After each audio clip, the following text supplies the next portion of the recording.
कोई आत्मनिर्भर नहीं बना रहे, आत्मनिर्भर कटोरा पकड़ा रहे हैं। हाँ कटोरा पकड़ा बिल्कुल कटोरा, 2 किलो 5 किलो गेहूं वाले कटोरा पकड़ा रहे हैं, उससे क्या आत्मनिर्भर लोग हो रहे हैं। रोजगार चाहिए, रोजगार दिए, ठोस काम करिए। इसमें क्या गुंडई कम है? गुंडई चल रही है। सब बराबर, सब लड़के बेरोजगार। एक लड़का एमएससी किए बैठा, एक डी फार्मा किए बैठा, कुछ नहीं, सब बेकार। कोई जगह नहीं, कुछ नहीं, कोई नौकरी नहीं, कोई सर्विस नहीं, कुछ नहीं। हमारे सांसद जी केवल बयानबाजी कर देते हैं, उसके अलावा और कुछ नहीं। सुब्रत पाठक ने 5 साल में कोई काम नहीं कुछ नहीं, कोई काम नहीं दिखाई दिया, किसी को नहीं, कोई नहीं काम किया, कोई काम नहीं दिखाई दिया कहीं पर भी। कोई नहीं, कहाँ रोजगार, कितनी सर्विस मिली? 69,000 के बाद कोई भर्ती नहीं निकली। वो भी सब पहले की थी, वो लगी। अब नए में तो कोई लड़का लग ही नहीं रहा है। कौन किसके लड़के लगे? हमारा तो एक एमएससी की है, एक डी फार्मा की है, कहाँ है बताओ? धंधा कराए, धंधे के लिए कहाँ पैसा रखा है? अखिलेश सरकार में काम हुआ? बम्पर काम हुए। अगर आपसे 5 काम पूछा जाए तो बता देंगे आप? अरे 5 का 25 बताएंगे, 5 की तो बात छोड़ो। शिवरामू से 100 सैया हॉस्पिटल बना, कन्नौज मेडिकल कॉलेज बना है, उसके अलावा स्टेडियम बना उसमें मिघौली में, सौरिक में स्टेडियम बना, ये अपना बढ़िया से बम्पर रोड बना है लखनऊ के लिए। एक काम महिला डिग्री कॉलेज हमारे ही बगल में बनाया, महिला डिग्री कॉलेज बना। एक काम बहुत सारे कम है, गुंडई चल रही है। सब बराबर, सब लड़के बेरोजगार। एक लड़का एमएससी किए बैठा, एक डी फार्मा किए बैठा, कुछ नहीं, सब बेकार। कोई जगह नहीं, कुछ नहीं, कोई नौकरी नहीं, कोई सर्विस नहीं, कुछ नहीं। अच्छा, बेकारी। बीजेपी के लोग ये कह रहे हैं कि युवाओं के लिए रोजगार बहुत ज्यादा। कुछ नहीं, कहाँ रोजगार, कितनी सर्विस मिली? 69,000 के बाद कोई भर्ती नहीं निकली। वो भी सब पहले की थी, वो लगी। अब नए में तो कोई लड़का लग ही नहीं रहा है। कौन किसके लड़के लगे? हमारा तो एक एमएससी की है, एक डी फार्मा की है, कहाँ है बताओ? धंधा कराए, धंधे के लिए कहाँ पैसा रखा है? बताइए, धंधे के लिए पैसा कहाँ है? कहाँ जगह, दुकान कहाँ मिल रही, कहाँ से धंधा कराए? वो कह रहे हैं आर्थिक रूप से लोगों को मजबूत बना रहे हैं। कुछ नहीं मजबूत, कुछ नहीं, सब ऐसा ही है। कुछ नहीं, सब बेकार का है। कुछ नहीं मजबूत, कुछ नहीं, सब महंगाई चरम सीमा पहुंच गई है। सब उसका दो है, कुछ नहीं, कोई सर्विस नहीं, कोई बेरोजगारी, सब इतनी फैली। मोदी जी तो पूरे देश में घूम घूम के कह रहे हैं। अरे वो कह रहे हैं, सब कह रहे हैं, जिन्हें गुमराह कर रहे हैं उन्हें करे गुमराह। और का जो छोटी जात है सब गुमराह है कि वो राशन के लिए उसके लिए मिल रहा है, बात उसी में सब प्रशंसा कर रहे हैं और कोई अप्रशंसा कर रहे हैं। और किसमें का, सब भुखमरी कगार पे इतनी महंगाई पहुंच गई है, सब क्या होता है? और वो देश में घूम घूम के कह रहे हैं कि आत्मनिर्भर बना रहे हैं। अरे वो सब ऐसा ही कह रहे हैं, वो तो कह ही रहे हैं अपना। हाँ, सिलेंडर 9 से 1000 रुपए का बिक रहा है, कौन सा सस्ता है? 23 रुपया सब्सिडी आई कल मनोज भैया इस पे फोन पे, 23 रुपया सब्सिडी आई है। ये है स्थिति, सब यही स्थिति। 950 का सिलेंडर कर दिया, लेकिन वोटर नहीं, 1500 का लेने को तैयार रहो तो हो जाएगा, इससे कम नहीं होगा। हाँ, सिलेंडर 1500 का मिलेगा इलेक्शन के बाद सीधा। 950 कर दिया, क्योंकि अभी तो वोट होना ही होना इलेक्शन। क्या भैया, क्या है माहौल? माहौल तो ठीक है, इस समय बेरोजगारी चल रही है, युवाओं को रोजगार चाहिए। और रोजगार के लिए कोई सुन नहीं रहा। युवाओं को रोजगार चाहिए और सरकार रोजगार देना है। महंगाई चरम पे, डीजल पेट्रोल के रेट आसमान पे, गैस सिलेंडर आसमान पे, इस पर कोई सोच नहीं रहा, इस पर कोई बात नहीं कर रहा। महंगाई आसमान छू रही है। बीजेपी के लोग कह रहे हैं आत्मनिर्भर बना रहे हैं। कोई आत्मनिर्भर नहीं बना रहे, आत्मनिर्भर कटोरा पकड़ा रहे हैं। हाँ, कटोरा पकड़ा, बिल्कुल कटोरा, 2 किलो 5 किलो गेहूं वाले कटोरा पकड़ा रहे हैं, उससे क्या आत्मनिर्भर लोग हो रहे हैं। रोजगार चाहिए, रोजगार दिए, ठोस काम करिए। धरातल जो काम को ठोस काम करिए, लोगों को रोजगार चाहिए। अरे हर जिले में फैक्ट्री लग रही है, इन्वेस्टर समिट हुआ। कहाँ दिखाई दे रही है बताइए? आप बताइए, कहाँ दिखाई दे रही कोई? आप बताइए, कोई दिखाई दे रही है? दिखनी तो चाहिए भाई। हाँ भाई, लग रही है, दिखनी चाहिए। कहाँ यूनिवर्सिटियाँ बन रही हैं, कहाँ मेडिकल कॉलेज बन रहे हैं? अगर बन रहे तो दिखने चाहिए। केवल क्या माइक में थोड़ी होगा भाई, जमीन में तो दिखने चाहिए।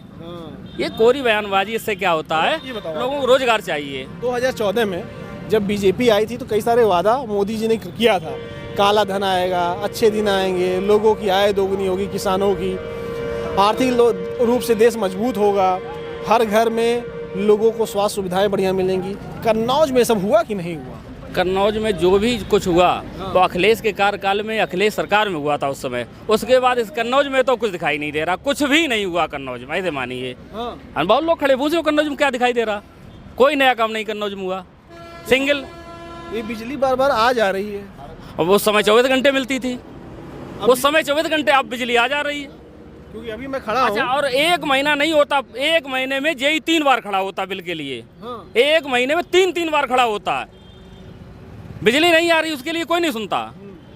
भाई बिजली महंगाई बढ़ी उसके लिए कोई नहीं बात करता, बिल के लिए एक महीने में 3 बार खड़े होते हैं। बिजली आ जा रही, फोन करो कोई नहीं सुनता। हाल बुरे हैं भैया। अभी जब से मैं खड़ा हूँ लगभग 15 मिनट हुआ, 15 मिनट में 3 बार बिजली यहाँ पे कटी है, अभी भी बिजली कटी हुई है। हमारे कैमरा की लाइट से लोगों से हम चर्चा कर रहे हैं, तो ये स्थिति हमेशा रहती है कि आज ऐसे? नहीं, हमेशा यही है, चौपट राग है भैया। कुछ नहीं, केवल चौपट है, कुछ नहीं है। और यहाँ के सांसद जी कह रहे हैं बड़े अच्छा काम किए हैं, कुछ हमारे सांसद जी केवल बयानबाजी कर देते हैं, उसके अलावा और कुछ नहीं। सुब्रत पाठक ने 5 साल में कोई काम नहीं किया। कुछ नहीं, कोई काम नहीं दिखाई दिया किसी को, नहीं कोई नहीं काम किया। कोई काम नहीं दिखाई दिया कहीं पर भी कोई। अखिलेश सरकार में काम हुआ, बम्पर काम हुए। अगर आपसे 5 काम पूछा जाए तो बता देंगे आप? अरे 5 का 25 बताएंगे, 5 की तो बात छोड़ो। शिवरामू से सौसैया हॉस्पिटल बना, कन्नौज मेडिकल कॉलेज बना है, उसके अलावा स्टेडियम बना उसमें मिघौली में, सौरिक में स्टेडियम बना, ये अपना बढ़िया तो बम्पर रोड बना है लखनऊ के लिए। एक काम महिला डिग्री कॉलेज हमारे ही बगल में बना, महिला डिग्री कॉलेज बना। एक काम, बहुत सारे काम हुए, बहुत सारे हुए। फैक्ट्रियाँ भी आई थी उस समय? फैक्ट्रियाँ आने की व्यवस्था थी लेकिन सब बंद है सब कुछ। तो ये है भैया अच्छे दिन का जो दावा मोदी जी कर रहे थे उसकी ज़मीनी हकीकत। कन्नौज में थे, पश्चिम उत्तर प्रदेश की तरफ बढ़ रहे हैं। सोचे कि लोगों से बातचीत करते हुए चले, क्योंकि बहुत ही वीवीआईपी सीट है कन्नौज। आप सब लोग जानते होंगे कन्नौज के बारे में। तो युवा भी हैं। क्या हाल है चाचा? बिल्कुल ठीक है। क्या चल रहा है चुनाव में? चुनाव में क्या चल रहा है वो आपको पता नहीं? क्या चल रहा है वो तो आपको भी पता है क्या चल रहा है क्या नहीं चल रहा है। अरे आप बताइए। हम क्या बताएं, सबको ही मालूम है, तो क्या बताएं, बताओ आप। बीजेपी के लोग दावा कर रहे हैं वो काम अच्छा हुआ है। काम अच्छा हुआ, काम दिखाई तो नहीं दे रहा। आपको दिखाई दे रहा, आप बताओ। नहीं, हम तो खोज रहे हैं ना। नहीं खोज रहे तो मतलब ये भी तो है, आप भी मतलब इंसान है, आपको भी मालूम क्या काम, कोई काम हमें नहीं दिखाई दे रहा। काम कोई करेगा तो दिखाई तो देना चाहिए। दिखाई देना चाहिए काम भाई। ऐसा तो है नहीं कोई पॉकेट में डाले या एकदम बक्सा खोलेगा निकाल देगा। काम तो ग्राउंड में दिखाई दे। ऐसा तो नहीं कागज पे करके जेब में रख ले रहे हैं। हाँ वो तो नहीं है। अब भाई कागजों में माइक बोलते रहो तो काम, ये काम हुआ वो काम हुआ, ये है इतना, हजारों गिना दो। अब वो तो प्रधानमंत्री तक बोल रहे हैं कि 2 दिन में वो मेडिकल कॉलेज बन रहे, 24 घंटे में, 24 घंटे में हॉस्पिटल बन रहा है। अच्छा आप भी सुन रहे तो न्यूज में यहाँ जैसे जहाँ बोलेंगे तो यहाँ तो भाई ग्राउंड में दिखाई देना चाहिए। अच्छा ये बताइए मुझे, इस बार कन्नौज में क्या लग रहा है, बदलाव होगा कि नहीं होगा? बदलाव तो होगा, सॉलिड होगा, बदलाव क्यों नहीं होगा? होगा बदलाव। हाँ होगा, पक्का होगा। तो कन्नौज में बदलाव हो जाए? होगा, पक्का होगा। ये है भैया सबसे बड़ी बात कि कन्नौज में बदलाव का मतलब, जब से हम कन्नौज में घुसे हैं और अब निकलने वाले हैं लगभग, तो हम ये कह सकते हैं कि अगर 100 लोगों से बात किए होंगे तो 95 लोगों ने कहा है कि बदलाव होगा। अगर आप कन्नौज से सुन रहे हैं तो आपको क्या लगता है, कमेंट करके बताइएगा। नमस्कार।